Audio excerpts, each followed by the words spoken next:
descriptiva de la realidad, eso es equivocado. Hay personas que nacen con mayores talentos para, no sé, la gimnasia o para las matemáticas, hay talentos que se van desarrollando, hay personas que nacen, hay personas que no nacen libres, hay personas que nacen en condiciones de esclavitud. La afirmación del artículo primero de la Constitución no trata de describir la realidad, lo que trata de hacer es plantear un propósito político.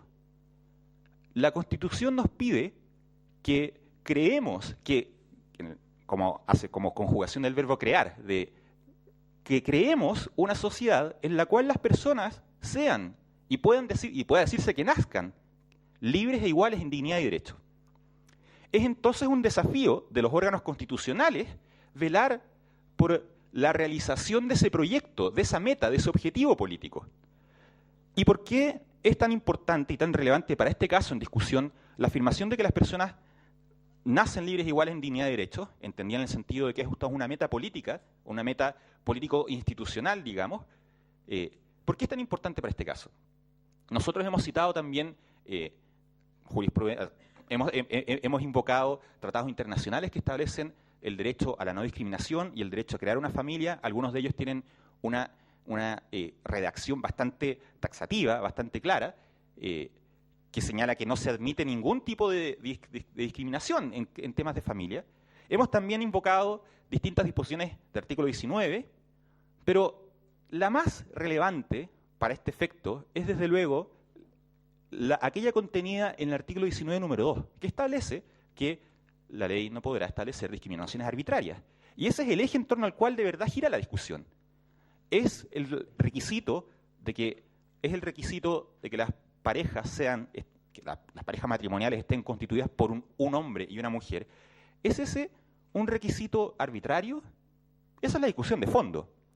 Y desde luego, quien quiera sostener la inconstitucionalidad del artículo 102 del Código Civil, como lo sostiene esta parte, debe hacerse cargo de la discusión. Debe hacerse cargo de la discusión en un sentido intenso. No nos basta con decir, somos todos iguales, por supuesto. Nosotros entendemos que la ley nos pone a nosotros como parte y a este tribunal como órgano que está llamado a resolver conforme a derecho, nos pone la obligación de realizar un examen de racionalidad de la distinción, un examen de racionalidad de la discriminación.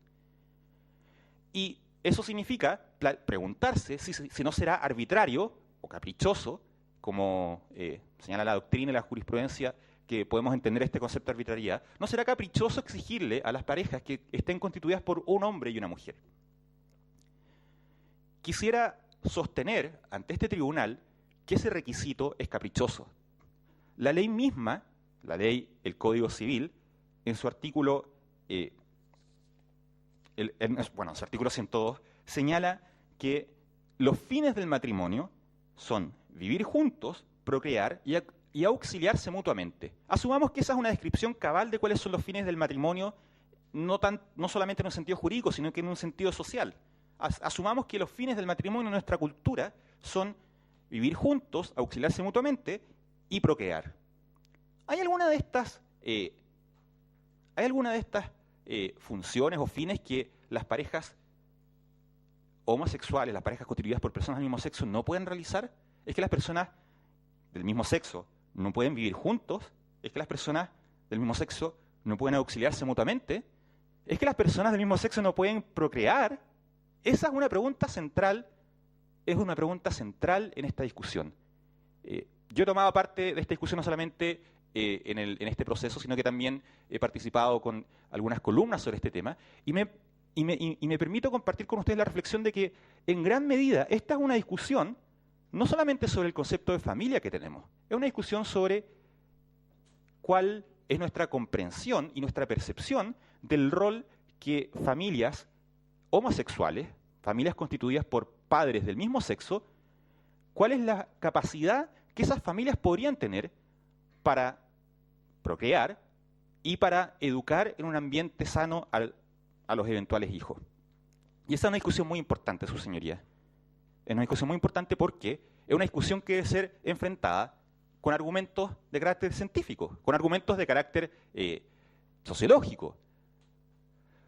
Las parejas constituidas por personas del mismo sexo pueden procrear. existe la inseminación artificial, existe la adopción, existen muchas personas que ya tienen hijos. Recordemos el caso de la jueza Atala. A la jueza Atala no se le impide procrear, se le priva de la tuición de sus hijos biológicos. Las personas del mismo sexo, las parejas del mismo sexo, no están impedidas de procrear. Existen mecanismos, algunos naturales y otros tecnológicos, que permiten procrear. Entonces, no hay un impedimento natural, pese a lo que ciertas caricaturas nos quisieran hacer creer, no hay un impedimento natural que le impida a las parejas del mismo sexo procrear. Ahora, ¿están ellas en condiciones de criar hijos? La mejor ciencia disponible hoy en día nos señala que no hay ningún daño de ningún tipo que genere el ser criado por padres del mismo sexo. Y ese es un argumento muy importante. ¿Por qué hemos de privar a los niños, por ejemplo, que estén entregados en adopción y que en este momento no estén, no hay suficientes padres para adoptar a todos los niños que están entregados en adopción? ¿Por qué vamos a privar a esos niños de la posibilidad de acceder a otras familias? Uno podría decir, bueno, es que aquí hay que velar por el interior superior del niño. Y yo digo, exactamente. En algún caso es bastante probable que el interior superior del niño exija o sugiera que sería mejor que ese niño esté con un par de padres o un par de madres que lo cuiden y que lo respeten y que ha que estar en un hogar de adopción. Y si me dicen, no, pero es que los padres del mismo sexo no lo van a cuidar bien. Bueno, eso es precisamente la labor que el juez de familia que entrega en adopción debe comprobar mediante informes periciales, mediante estudios psicológicos, mediante entrevistas. Es precisamente esa la función que nuestro proceso de adopción cumple. Entonces, en el fondo, yo no veo argumentos para sostener que una familia constituida por padres del mismo sexo no pueda procrear. Procrear entendía no solamente en el sentido de la función biológica, sino que en el sentido de la función social de criar hijos, y criar hijos de la mejor manera. Entonces, si nos dedicamos a discutir en serio la afirmación del artículo 19, número 2, de que la ley no puede discriminar arbitrariamente, y si lo confrontamos con este caso, nos daremos cuenta de que el examen de racionalidad que nos exige el artículo 19, número 2, al decir que la ley no puede establecer discriminaciones arbitrarias, nos exige meternos en serio a discutir sobre si las parejas homosexuales pueden procrear. Y procrear en el sentido de la función social, como les decía, de criar hijos. Y es ese, en el fondo, el examen al cual los invitamos con este litigio.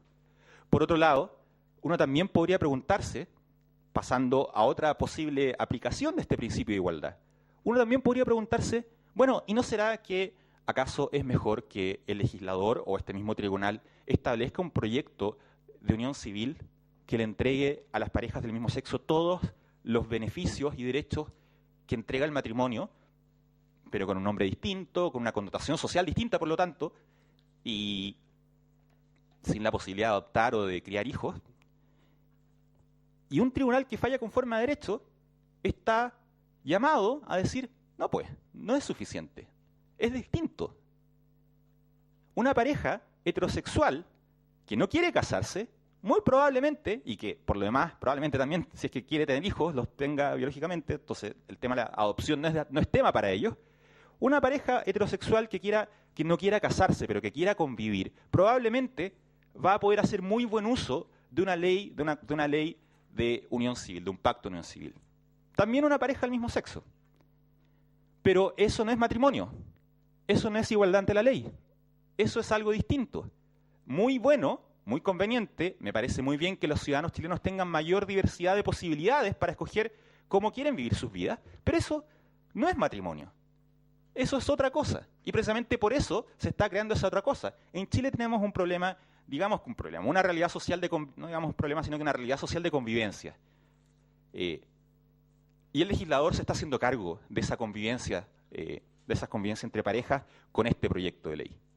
Eventual proyecto de ley, por lo demás. Entonces está muy bien que surja un proyecto de unión civil. Eso va a ser muy bueno para que muchas parejas de chilenas y chilenos, muchas de ellas, parejas de distinto sexo, parejas heterosexuales, regularicen su convivencia. Está muy bien